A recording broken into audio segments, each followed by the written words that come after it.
One of you or Benjamin talked about this 5 kilowatt system and a 25 or 23 kilowatt system in another small village, which is no more than an hour, by the way, from where I stay, Surdenpura.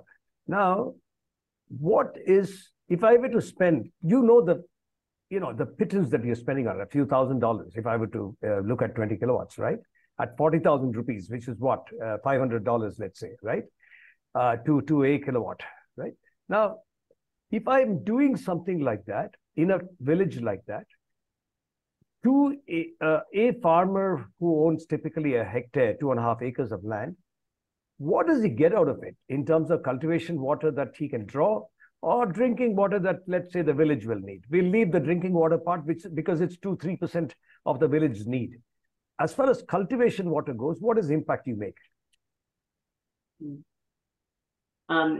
In terms of, I think, Benjamin, for what you are dimensioning for, I think the focus is drinking water, is it not? Or is there any allowance for irrigation? That's right. It's for domestic use of 3,000 people, is our understanding in that community where we did a. Oh, you're only doing drinking water, which doesn't really, how it is. I mean, if one is honest about it, Benjamin, and I don't want to claim too much time because there are many others who will want to ask or share thoughts and ask questions.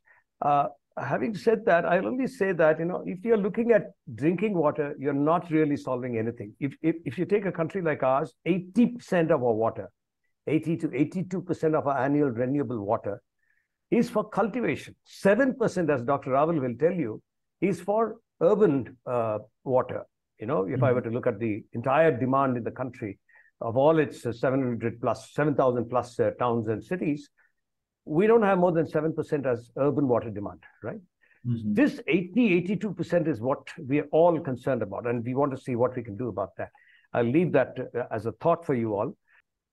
Yeah, so the purpose of this demonstration side is also not that we're not expecting that one side can solve all the difficult problems there is in Karnataka, but we want to demonstrate the capabilities of solar pumping and set that up so that engineers from the government can visit the site and see how it's set up and how much water it can provide, to have an idea, and then replicate and scale from there. Yeah.